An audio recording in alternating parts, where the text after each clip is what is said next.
Selamat hari Selasa teman-teman. Kita bersyukur kita boleh bertemu kembali di dalam PA online GKA Immanuel Malang.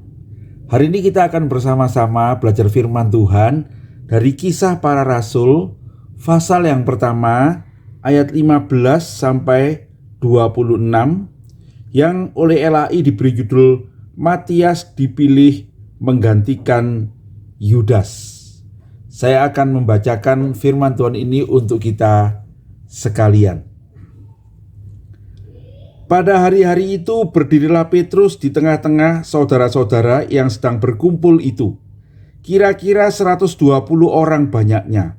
Lalu berkata, "Hai saudara-saudara, haruslah genap nas kitab suci yang disampaikan Roh Kudus dengan perantaraan Daud tentang Yudas, pemimpin orang-orang yang menangkap Yesus itu. Dahulu ia termasuk bilangan kami dan mengambil bagian di dalam pelayanan ini. Yudas ini telah membeli sebidang tanah dengan upah kejahatannya. Lalu ia jatuh tertelungkup dan perutnya terbelah hingga semua isi perutnya tertumpah keluar. Hal itu diketahui oleh semua penduduk Yerusalem, sehingga tanah itu mereka sebut dalam bahasa mereka sendiri Hakal Dama, artinya tanah darah. Sebab ada tertulis dalam kitab Mazmur, biarlah perkemahannya menjadi sunyi dan biarlah tidak ada penghuni di dalamnya, dan biarlah jabatannya diambil orang lain. Jadi harus ditambahkan kepada kami seorang dari mereka yang senantiasa datang berkumpul dengan kami selama Tuhan Yesus bersama-sama dengan kami, yaitu mulai dari baptisan Yohanes sampai hari Yesus terangkat ke sorga meninggalkan kami untuk menjadi saksi dengan kami tentang kebangkitannya." Lalu mereka mengusulkan 2 orang, Yusuf yang disebut Barsabas dan yang juga bernama Justus, dan Matias. Mereka semua berdoa dan berkata, "Ya Tuhan, Engkaulah yang mengenal hati semua orang. Tunjukkanlah kiranya siapa yang Engkau pilih dari kedua orang ini untuk menerima jabatan pelayanan, yaitu kerasulan yang ditinggalkan Yudas yang telah jatuh ke tempat yang wajar baginya." Lalu mereka membuang undi bagi kedua orang itu, dan yang kena undi adalah Matias, dan dengan demikian ia ditambahkan kepada bilangan ke-11 rasul itu. Berbahagia kita yang baca firman Tuhan, merenungkan dalam hati kita, belajar dari kebenaran itu dan melangkah di dalam kebenarannya. Mari kita berdoa sebelum kita belajar firman Tuhan ini. Tuhan, terima kasih hari ini kami boleh meneruskan PA kami belajar dari firman-Mu. Hari ini kami mau belajar bagaimana Matias dipilih menjadi rasul, dan kiranya melalui prinsip-prinsip yang kami baca di dalam firman-Mu, kami juga dituntun dan diingatkan bagaimana kami memilih seorang pemimpin di antara kami, saudara-saudara yang melayani bersama-sama dengan kami. Tuntunlah kami ya Tuhan, dengan kuasa Roh-Mu, demi Yesus Juru Selamat kami yang hidup, kami berdoa dan mengucap syukur. Amin. Saudara-saudara sekalian, hari ini kita akan masuk di dalam bagaimana Matias itu terpilih menjadi rasul. Nah, firman Tuhan yang kita baca tadi dimulai dengan, pada hari-hari itu berdirilah Petrus di tengah saudara-saudara yang sedang berkumpul itu, kira-kira 120 orang banyaknya. Nah, saudara-saudara, pada hari-hari itu mengacu kepada saat mereka sedang berkumpul setiap hari untuk berdoa di Yerusalem. Murid-murid itu, seperti yang kita kemarin tahu, ada murid-murid perempuan, ada saudara-saudara Tuhan Yesus. Dan hari ini kita diberitahu bahwa jumlahnya itu ada 120 orang, ya. Jadi cukup banyak ini ya. Seperti kalau kita ibadah di gereja hari Minggu itu ya, 100 orang lebih begitu. Nah, saudara-saudara, dikatakan ketika mereka itu sedang berkumpul, berdoa, mereka menantikan kedatangan Roh Kudus itu, kemudian berdirilah Petrus. Nah teman-teman, di dalam doa itulah kemudian mereka memilih seorang yang menggantikan Yudas ini. Saya jadi ingat, begitulah juga Tuhan Yesus ketika memilih murid-muridnya yang berdoa semalam-malaman, kemudian dia memilih 12 rasul itu. Hal yang sama kita lihat dalam peristiwa ini ya. Mereka berdoa bersama-sama, lalu Petrus itu mendapat inspirasi untuk memilih satu orang dari antara saudara-saudara itu yang berkumpul 120 orang itu untuk menggantikan Yudas. Nah, firman Tuhan mengatakan supaya genaplah nas kitab suci yang disampaikan oleh Roh Kudus dengan perantaraan Daud tentang Yudas. Nah saudara-saudara, nas kitab suci itu yang mana yang dikatakan oleh Daud? Nah itu terdapat di dalam ayat 20 itu, sebab ada tertulis dalam kitab Mazmur itu ya. Nah Mazmur mana ini saudara-saudara? Ini adalah Mazmur nomor 69 ayat 26. Itu berkata, biarlah perkemah saya menjadi sunyi dan tidak ada penghuni dalamnya. Dan yang satu lagi itu, biarlah jabatannya diambil orang lain. Itu terdapat di dalam Mazmur 109 ayat yang ke-8 ya. Jadi Petrus itu mendapatkan tuntunan dari Roh Kudus untuk menyatakan kita mesti memilih. Sebab jabatan itu mesti diambil oleh orang lain supaya genaplah mereka menjadi 12 orang lagi. Nah saudara-saudara, kita menyadari orang Kristen mula-mula itu adalah semua orang Israel ya. Dan mereka selalu ingat ketika Tuhan itu memilih Israel, maka dia itu memberikan tanah itu pada 12 suku ya, yang merupakan anak-anak Israel, anak-anak Yakub itu. Dan ketika Tuhan Yesus memilih muridnya, dia memilih 12 murid. Nah kali ini setelah mereka melayani Tuhan Yesus sudah naik ke sorga, mereka kemudian mau menggenapkan jumlah yang 12 ini supaya seperti yang Tuhan Yesus pilih. Nah di situ kita mendapat cerita sedikit tentang akhir hidup Yudas ya. Dikatakan begini, Yudas ini dulu adalah termasuk bilangan di antara kami dan mengambil bagian dalam pelayanan ini. Saudara-saudara, kalau kita membaca dalam versi LAI, maka bagian itu diberi tanda kurung tutup. Artinya itu yang dikatakan Petrus ya. Kemudian ada tanda strip buka itu yang rupanya ditafsirkan sebagai penjelasan dari Lukas. Jadi yang Petrus katakan itu sebetulnya menyambung dari ayat 17 langsung ke ayat 20. Ya, begitu ya. Dikatakan begini, dahulu ia termasuk di dalam bilangan kami dan mengambil bagian dalam pelayanan itu. Sebab ada tertulis dalam kitab Mazmur. Nah, begitu ya. Ayat 18 dan ayat 19 itu rupanya dianggap sebagai keterangan dari Lukas ya. Lukas itulah yang ketika menulis kisah para rasul ini memberitahu kepada Theophilus itu apa yang menjadi akhir hidup Yudas ya. Akhir hidup Yudas adalah Yudas ini telah membeli sebidang tanah dengan upah kejahatannya. Saudara-saudara, yang dimaksud dengan upah kejahatannya itu, kalau kita membaca Injil Yohanes, rupanya sebagai bendahara itu dia tidak jujur ya. Nah saudara-saudara, mungkin ketidakjujuran itu yang dianggap kejahatannya. Yang kedua mungkin karena Yudas ini terlibat dalam pemberontakan barangkali begitu, sehingga yang dimaksud kejahatan itu mungkin adalah maksud tersembunyi ketika dia mengikut Tuhan Yesus ini. Yang jelas kita mesti menyadari ini tidak termasuk 30 keping perak yang diberikan oleh imam kepala itu kepada Yudas untuk menangkap Yesus. Kenapa? Sebab yang 30 keping perak itu sudah dikembalikan, bukan? Ketika Yudas tahu Yesus disalibkan, dia menyesal, kemudian dia melemparkan 30 keping perak itu di rumah Tuhan dan dia pergi menggantung diri. Ya, dia mati. Jadi kita tidak tahu sebetulnya kejahatan-kejahatan apa yang dilakukan oleh Yudas, tapi yang kita tahu di dalam Injil Yohanes, Yudas ini seorang pencuri.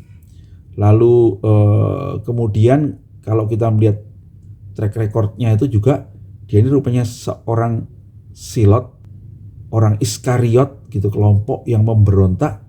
Dan barangkali dia punya motivasi tersembunyi bahwa dia mengikuti Yesus itu bukan untuk mendengar ajaran Yesus, tetapi dia mau memanfaatkan Yesus untuk kepentingan kelompoknya, kepentingan dirinya, yaitu apa? Mengalahkan orang Romawi, begitu tafsirannya ya.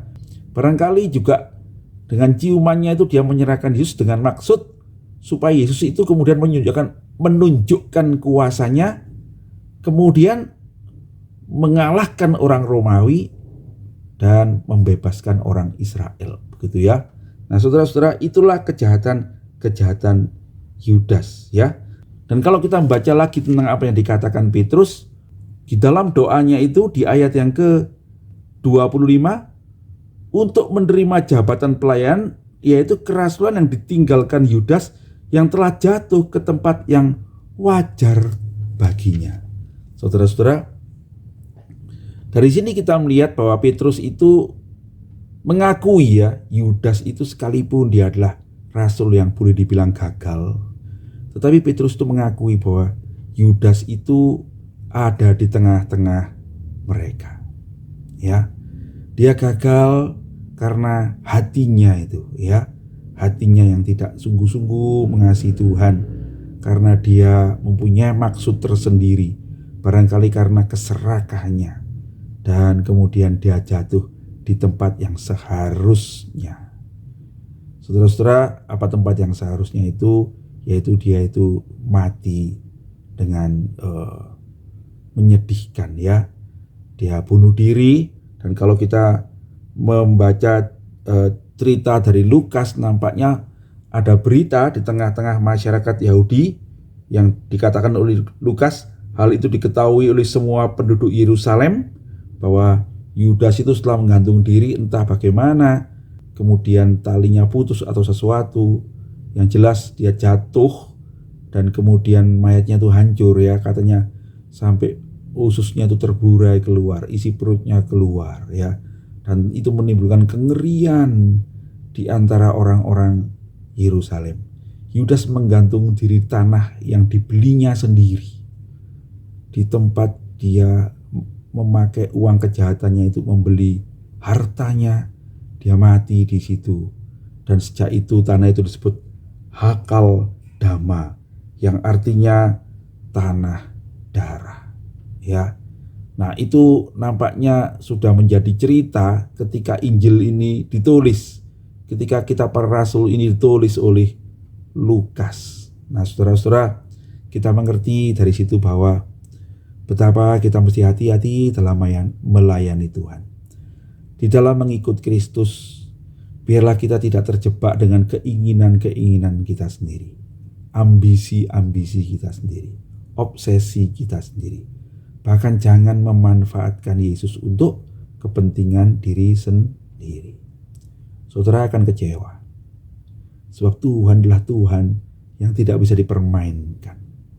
Tuhan mempunyai tujuan dalam hidupmu, bukan tujuanmu untuk memakai Tuhan, tetapi tujuan Tuhan yang berlaku dalam hidup kita. Mari kita ketika mengikut Tuhan, kita sungguh-sungguh mencari tujuan Tuhan itu di dalam hidup kita, dan berjalan di dalam tuntunannya, dan hidup kita akan menjadi berkat. Tetapi kalau kita sekedar mau memanfaatkan Tuhan untuk kepentingan-kepentingan kita, saudara-saudara, engkau akan jatuh di tempat yang seharusnya, selayaknya. Engkau akan kecewa, sebab Tuhan tidak bisa dipermainkan ya. Tetapi yang menarik dari pengakuan Petrus ini, kita mengerti bahwa sesungguhnya Yudas itu sekalipun seorang yang berdosa, dia adalah orang yang dikasihi ya. Petrus itu mengakui dia dulu adalah salah satu di antara kami yang melakukan pelayanan ini, menjadi murid Yesus, menjadi rasul. Yudas dikasihi, dia diberi kesempatan ketika dia memikirkan kepentingannya sendiri, berjalan menurut apa yang maunya sendiri. Sebetulnya berkali-kali Tuhan mengingatkan Yudas, sampai bahkan Tuhan Yesus itu mencelupkan roti yang terakhir yang dimakannya pada hari Paskah itu secawan dengan Yudas. Tuhan Yesus berkata, orang yang mencelupkan rotinya bersama dengan aku, dia yang menyerahkan aku. Pasti Yudas tahu hari itu. Tetapi keinginannya, obsesinya membuat dia tidak lagi mendengarkan peringatan Tuhan. Dan dia binasa. Saudara-saudara, itu peringatan bagi kita semua yang melayani Tuhan, yang mengikut Tuhan.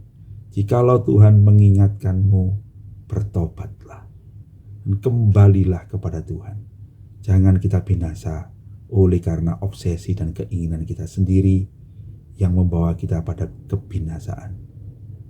Dengarkanlah firman Tuhan dan tuntunan Tuhan.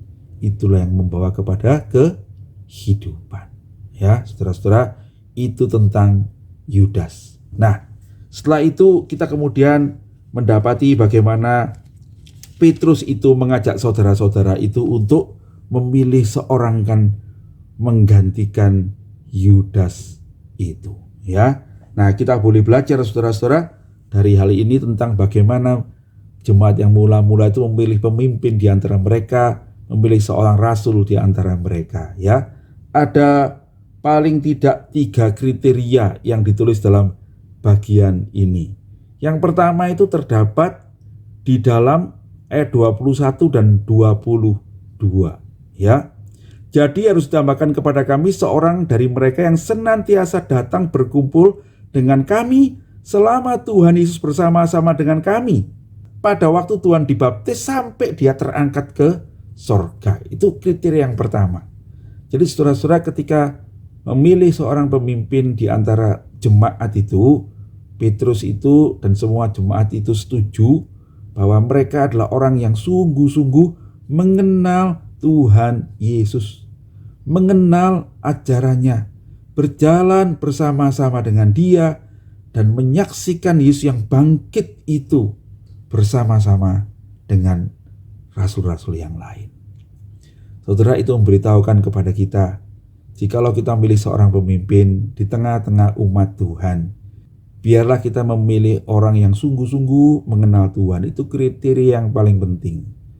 Bukan orang yang paling berpengaruh karena kedudukannya, karena kekayaannya, karena kepandaiannya. Bukan itu. Yang penting nomor 1 adalah apakah dia sungguh mengenal Tuhan Yesus Kristus. Apakah dia sungguh mengalami perjalanan hidup bersama-sama dengan dia. Apakah sungguh dia punya iman kepada Yesus dan menerima dia sebagai Tuhan dan Juru Selamat. Itulah orang yang boleh menjadi rasul. Karena apa? Dikatakan oleh Petrus, supaya dia bersama-sama kami bersaksi, menjadi saksi tentang kebangkitannya.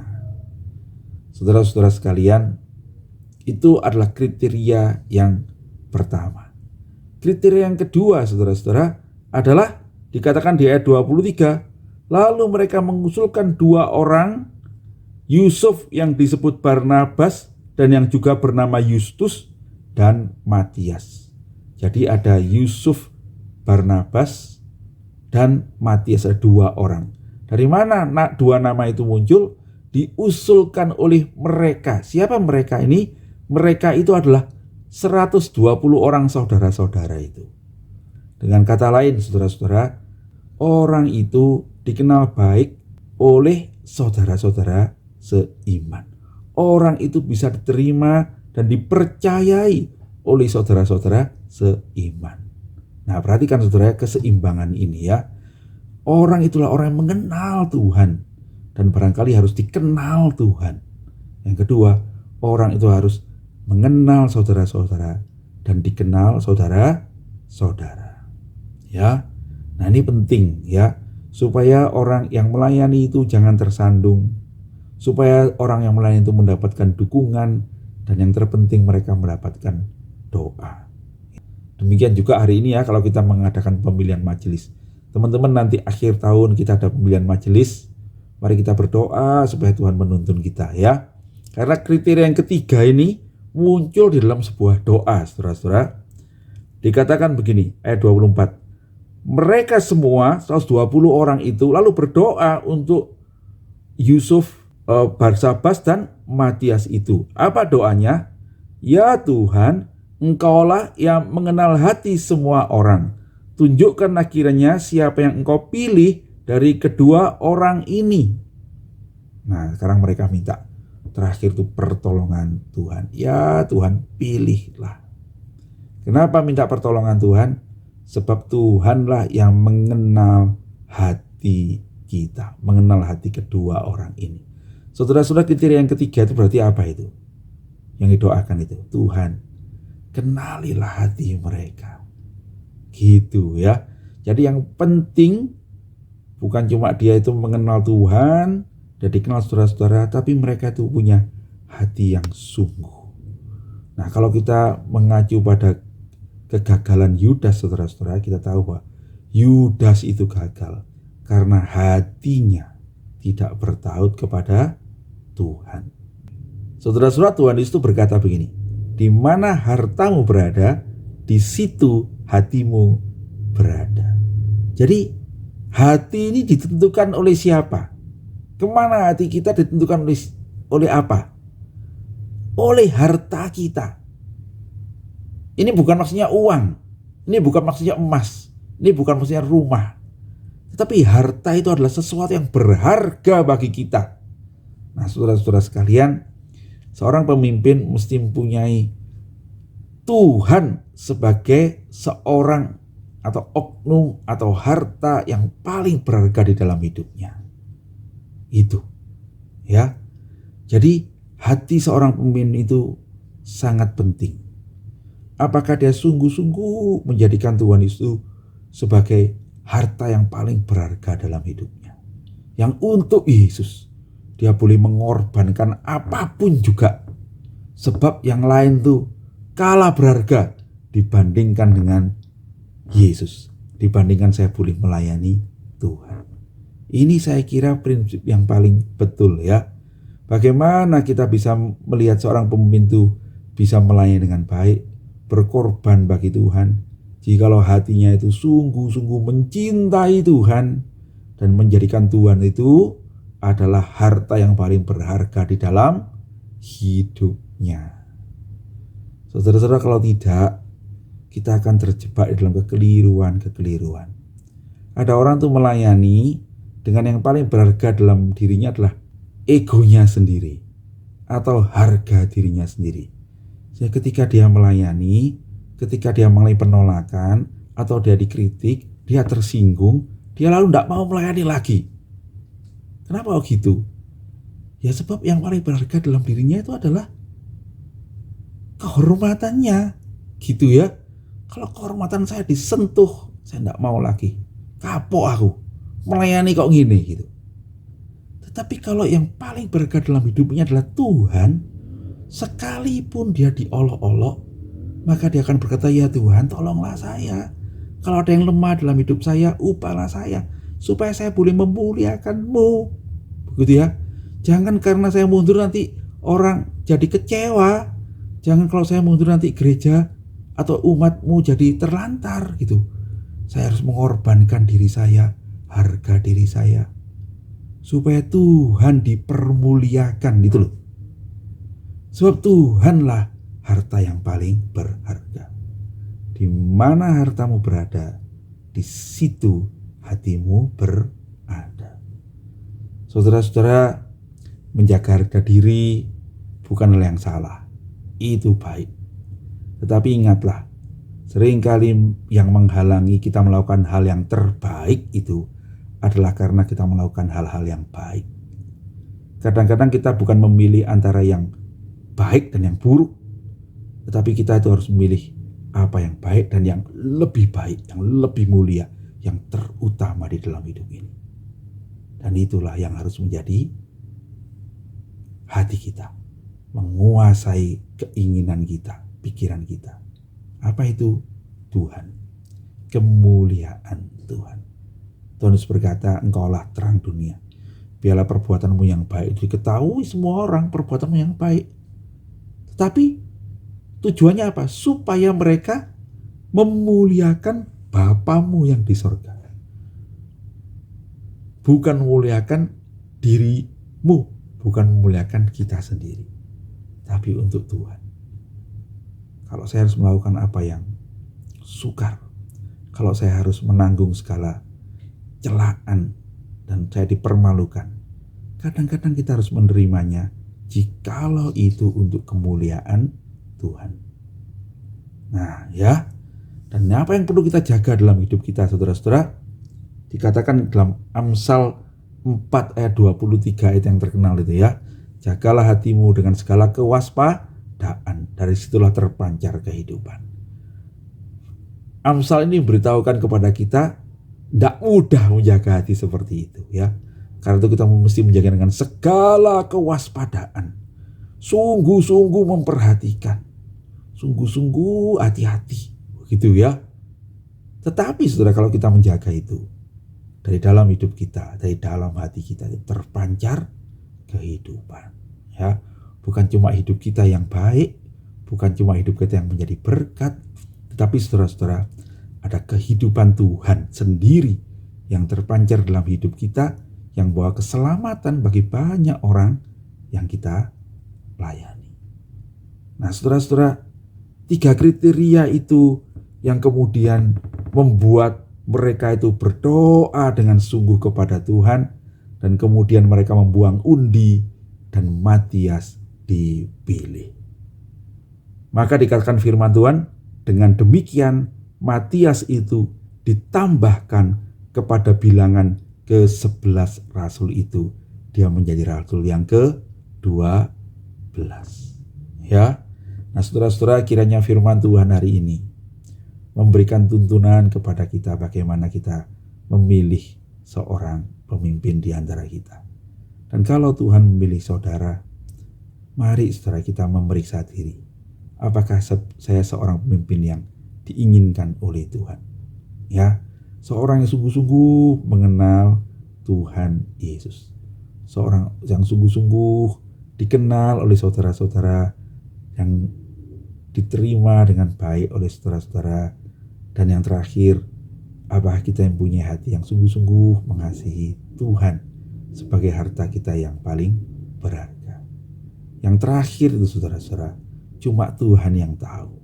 Tidak ada orang lain yang tahu. Itu sebabnya kalau kita memilih seorang pemimpin, kita harus berdoa. Ya, mereka sedang berdoa ketika memilih pemimpin itu. Dan mereka menyerahkan dalam doa orang yang akan mereka pilih itu. Mohon Tuhan yang menuntun. Tuhan kiranya memberkati kita. Tuhan kiranya memberkati gereja kita. Tuhan kiranya menuntun kita semua di jalan yang benar. Amin. Mari kita berdoa saudara-saudara. Tuhan Yesus, terima kasih. Saya boleh belajar dari firman-Mu tentang bagaimana kami melangkah sebagai umat-Mu di tengah dunia ini. Kami berdoa untuk kami yang melayani. Tuntunlah kami ya Tuhan, supaya kami sungguh-sungguh melayani dengan hati yang mengasihi Tuhan. Supaya kami melayani dengan sungguh-sungguh untuk memuliakan Tuhan. Dan bila kami melayani karena Engkaulah yang lebih dahulu sudah melayani kami, menjadi juru selamat kami. Dan biar karena itu kami sekarang hidup untuk memuliakan Engkau yang sudah mati bagi kami dan bangkit bagi kami. Kami berdoa untuk gereja-Mu yang sedang memilih para pemimpin. Tuntunlah kami bisa memilih dengan baik, dan tangan Tuhan yang murah menyertai kami. Tuhan, Engkau sajalah yang bisa menuntun kami semua di jalan yang benar. Engkaulah pemilik gereja-Mu, kepadamu lah kami menyerahkan gereja Tuhan di mana-mana tempat. Terima kasih Tuhan, kami mengucap syukur dan berdoa di dalam Yesus Kristus Tuhan dan Juru Selamat kami yang hidup. Amin. Demikian PA kita hari ini saudara-saudara. Nanti kita bertemu kembali sore hari jam 6 untuk mendiskusikannya. Tuhan Yesus memberkati.